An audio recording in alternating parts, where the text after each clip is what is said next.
Slavnostno predavanje bo imel docent dr. Matjaž Ambrožič. Predavateljsko in raziskovalno se udejstvuje na Teološki fakulteti Univerze v Ljubljani, kjer je predstojnik Inštituta za zgodovino Cerkve.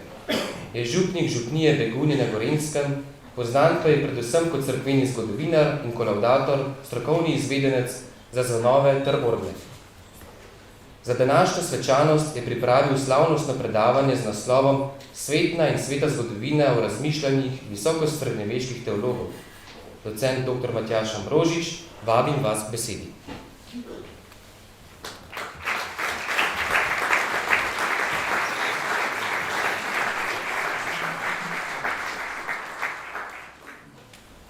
Spoštovani škofje, dragi gostje, sodelavki, sodelavci, diplomantki in diplomanti, študentke in študenti ter nastopajoči. Prisrčen pozdrav tudi z moje strani. Letošnje slavnostno predavanje ima naslov Svetna in sveta zgodovina v razmišljanjih visoko srednjeveških teologov. Gre za tematiko o razmerju med svetno in sveto zgodovino, ki je vedno aktualna. Tudi v današnjih časih, ko širom sveta številni doživljajo apokaliptično zlo. Zato pred predstavitvijo zgodovinskih razmišljanj in konceptov visoko srednjeveških teologov posvetimo uvodne besede dojemanju časa in zgodovine. Navadno rečemo, da je zgodovina poznavanje in razlaganje preteklosti. Koncepta časa in zgodovine vplivata drug na drugega, tako na historiografskem, kot tudi na historiološkem področju. Človek skuša meriti in razdeliti čas, ki se nanaša na posameznike in skupnosti. Na historiološkem področju je eden od osnovnih problemov vprašanje trajanja časa. Kakšen je torej človekov čas? Je to ciklični čas večnega vračanja v zaprtem krogu? Je to čas podobnega ponavljanja dogodkov, ki počasi napreduje v obliki spirale? Ali pa je to linearni čas, ki ima jasno usmeritev? Pri tem zadnjem vprašanju se mnogi postavi novo. Ali ima premočrtni čas tudi svoj konec in če, kakšen je ta konec? Če ima zgodovina začetek v času, bo torej imela tudi konec, ki bo sovpadel s koncem časa. V tem primeru moramo v zgodovini pridati smer in smisel. Človek zaradi svoje narave išče modele za razumevanje zgodovinskih dogodkov. Tako se mu postavljajo tri temeljna vprašanja o redu dogodkov, o načinu njihove realizacije in o njihovem cilju. Odgovori nanje imajo ali pa nimajo zveze s transcendenco in jih lahko razvrstimo v dve skupini. V skupini verskih ali razumskih odgovorov. Na prvem mestu se človek vpraša, ali v dogodkih obstaja nek red, ki jim daje smisel in pomen. Razmišljujoč človek se vprašuje, ali obstaja rdeča nit, ki človeške dogodke povezuje med seboj. Dejansko so se v preteklosti izvedli številni poizkusi, kako jih urediti. Človek skuša odkriti smiselne mostoje med dogodki in se ob tem vprašuje, kdo so protagonisti zgodovine. Z filozofskega stališča izhaja osnovna ideja, da je glavni protagonist človek, z teološkega pa, da je to Bog. Enako težko je tudi vprašanje o načinu, v katerem se realizira zgodovina. Tukaj se pojavljajo vprašanja o človekovi svobodi, ustavljenih zakonitostih in nujnostih zgodovine, periodizaciji, častnosti človeka in tako naprej. Številni želijo spoznati notranjo logiko zgodovine in pri tem poudarjajo obstoj in intenzivnost specifičnih sil, ki naj bi delovale znotraj človeških dogodkov. Torej iščejo razlago dogodkov v njih sami. Tako se išče odgovor na vprašanje, zakaj se zgodijo ti dogodki. Vprašuje se torej po povezavah med vzročnostjo in različnimi zgodovinskimi dejstvi. Tretje temeljno vprašanje se suče okoli cilja, smotra zgodovine. Človek hoče vedeti, ali so dogodki usmerjeni k nekemu cilju, ki ga skušajo doseči, in če se gibljajo v pravi smer. Ali se zgodovina predstavlja kot proces napredka ali dekadence.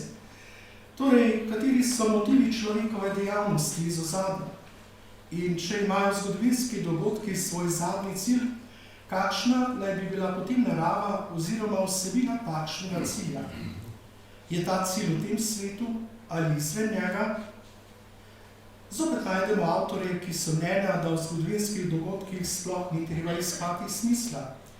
Filozofijo zgodovine lahko razumemo kot filozofsko-metafizično refleksijo o smislu in pomenu univerzalne zgodovine, o zakonih in strukturah, ki jih zaobjemajo zgodovinski dogodki. Kaj pa teološki pogled na zgodovino? Pri poganskih antičnih avtorjih na področju človeških dogodkov najdemo poudarke na intervenciji usode, sreče in božanstva. Kristjan ob zgodovinskih dogodkih lahko napravi tudi teološko refleksijo. Po krščanski viziji je zgodovina Božje delo. Še več, gre za zgodovino odrešenja, za preplet časnega in večnega, ki se na poseben način dogaja v cerkvi, pa tudi izven nje. Njen pravi protagonist je Bog, ki daje pečat in smer zgodovini. V krščanski viziji imajo vsi dogodki cilj. Zgodovina ima smisel zato, ker njen poteku usmerja Bog. Gre za Božjo intervencijo v dogodke z namenom, da človeka usmerijo v raj. V teološkem pomenu se lahko celo govori o napredovanju zgodovine k nebesam.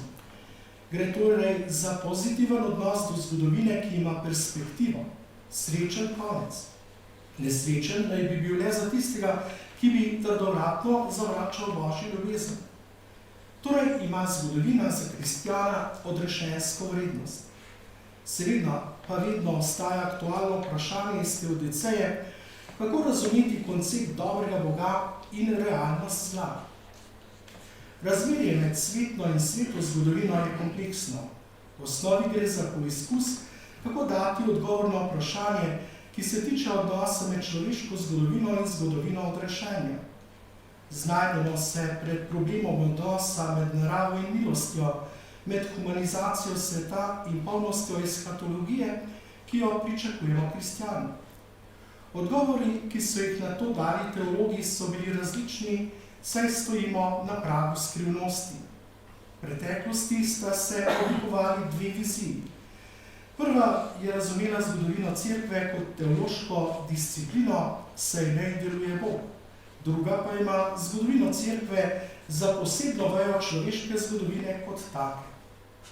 Teologija zgodovine skuša dati odgovor na vprašanje odnosa med človeško zgodovino in Božjim odrešenjem Jezusu Kristusu.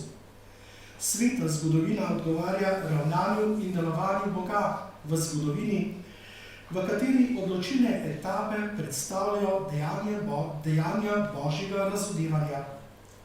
Na drugi strani pa imamo svetno zgodovino. Njen smisel najde le tisti, ki ima vero. Saj brez nje zgodovina nima pomena, ker se zgodovina odrešenja realizira znotraj človeške zgodovine in jo prepleta kot rdeča nit. Torej je človeška zgodovina hkrati tudi zgodovina odrešenja, v kateri se človek svobodno odloča za ali pa proti odrešenju. Nekateri se s tem pogledom ne morejo strinjati, saj v človeški zgodovini, ki jo zaznamujejo različne krivice, trpljenje, ne vidijo odvijanja zgodovine odrešenja in njene eskatološke izpolnitve. Zgodovinski in teološki pristop sta istočasno avtonomna in komplementarna. Tako filozofija zgodovine kot teologija zgodovine skušata razločiti, zakaj obstaja to, kar resnično obstaja. Zakaj so se zgodili dogodki, ki so se resnično zgodili. Krščanski zgodovinar ve, da mora iti njegovo razmišljanje v smer vere v eskatološko dovršitev stvarstva in človeka v njem. Z omenjenimi vprašanji so se ukvarjali tudi nekateri visoko srednjeveški teologi. Med njimi najdemo skoraj izključno klerike. Po mnenju Izidorja Sibilskega, zgodovina ni avtonomna disciplina, pač pa spada k gramatiki, je torej del književnosti. In tako je obveljalo bolj ali manj skozi celotni srednji vek.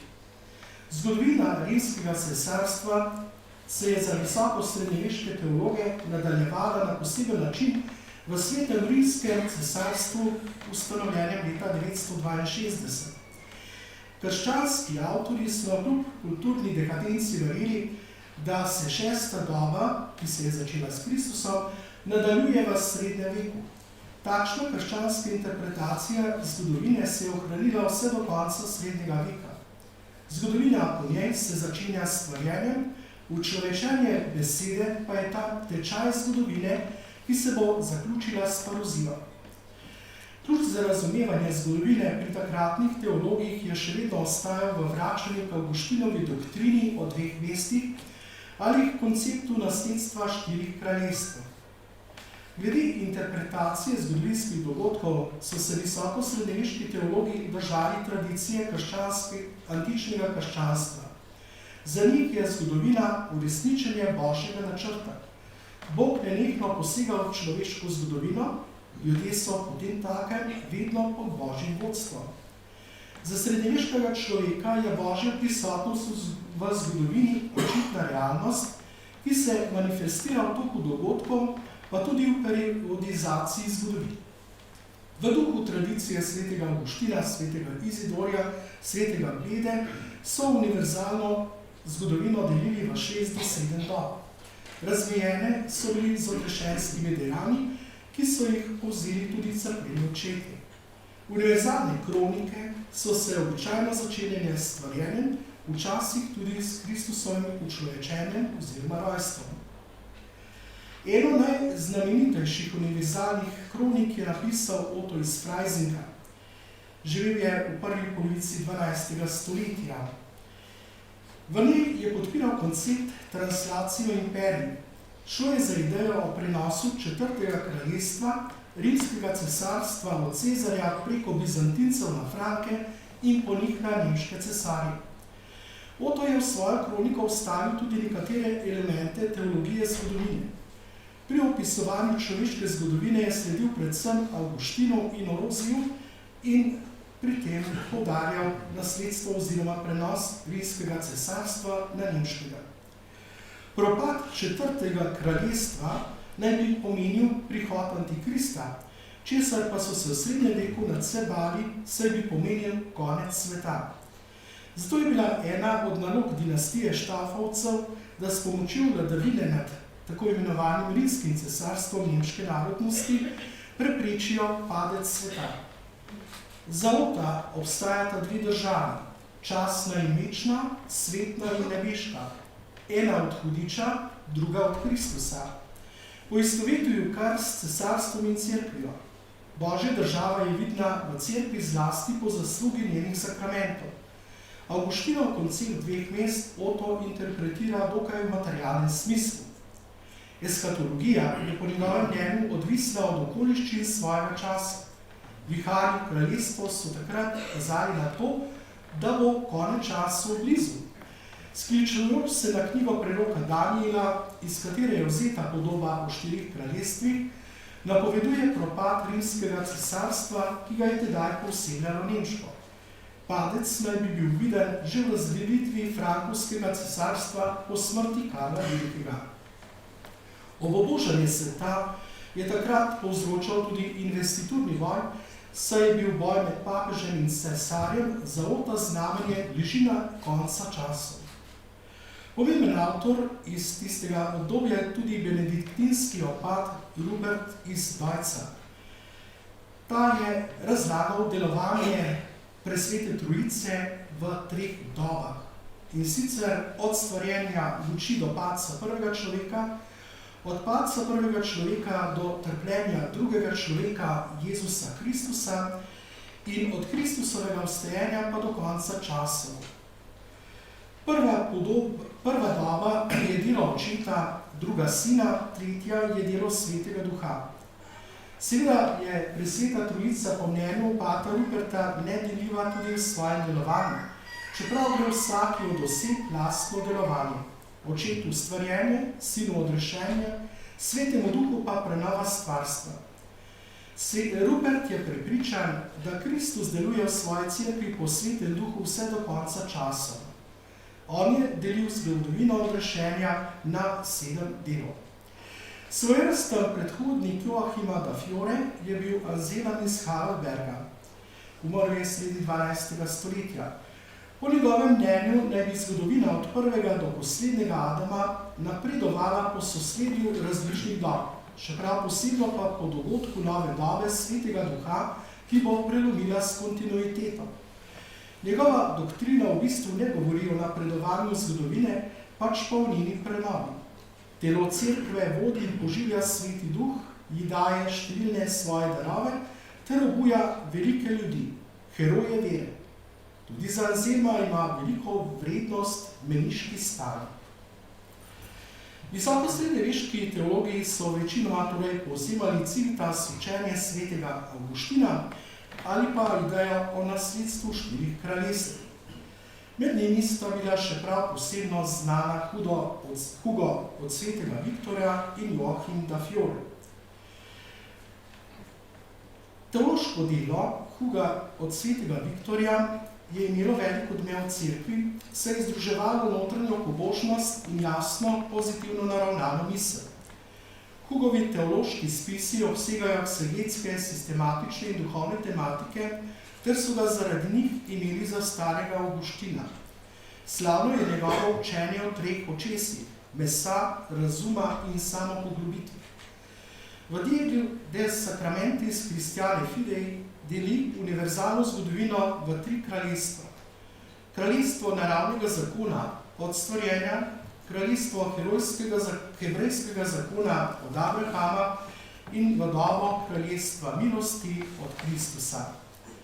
V srednji dogodek zanje učlovečenje, Kristusov prihod na zemljo. Po sledeh antičnih avtorjev je poudarjal zdrs moči in kulture od vzhoda k zahodu. Hugo vidi zgodovino kot napredovanje v spoznavanju Kristusove skrivnosti, zakramenta nevidne resničnosti. Vse zemeljske stvari se nanašajo na nebeške resničnosti, torej po njegovem živimo v neke vrste alegorične stvarstva. Interpretacija svetopisanskih prerok z ozirom na zgodovino in na prihodnost cerkve pa je bila glavna tema del Joachima da Fiore. Zastopal je idejo o razvijajoči se zgodovini, ki vodi vedno bolj k dobremu in se pte ob Božjega dela stvarjenja sveta preko Jezusa Kristusa in dobe cerkve v 3. dobo Svetega Duha, ki naj bi pripomogla k radikalni reformi tedanje sekularizirane cerkve. Poleg mnogih čisto vizionarskih podrobnosti razodevajo Joachimovi spisi stalno predelavo in presenetljivo globino religiozne misli. Njegovo pojmovanje postopnega razvoja od ene dobe do druge in napredujoči razvoj jasnosti v Božjem poslanstvu kažeta, da je razumel zgodovinski proces premočrtno in nestatično ali ciklično. Mistična osnova njegovega učenja je nauk o večnem evangeliju, ki je utemeljen na interpretaciji knjige Razodetja. Po njem so 3 dobe, 3 stanja sveta, ki odgovarjajo 3 osebam presvete Trojice. V prvi dobi je vlada Oče, ki je predstavljal moč in zanosen strah, ter mu odgovarja razdelitev stare zaveze. Nato je bila modrost, ki je bila skrita na veke, razodeta v Sinu, kar odgovarja katoliški cerkvi nove zaveze. 3. doba kraljestva Svetega Duha bo prišla s podelitvijo univerzalne ljubezni, ki bo izhajala iz Kristusovega evangelija, vendar pa bo nadkrilila njegovo črko, saj v njej ne bo potrebe po disciplinarnih ustanovah. Joachim je menil, da se 2. doba že zaključuje. 3., ki jo je anticipiral že sveti Benedikt, pa naj bi se dejansko pričela po veliki kataklizmi, ki naj bi se po njegovih izračunih zgodila leta 1260. Po njej bodo Latinci in Grki združeni v novem duhovnem kraljestvu, osvobojeni okovov črke, Judje naj bi se spreobrnili, večni evangelij pa naj bi ostal do konca. Joachim središče svoje teologije zgodovine ni postavil kristologije, ampak presveto Trojico, iz katere razvija interpretacijo zgodovine in jo razodeva, ki jo razodevajo predvsem njegova eksegetska dela. Hvala za poslušanje.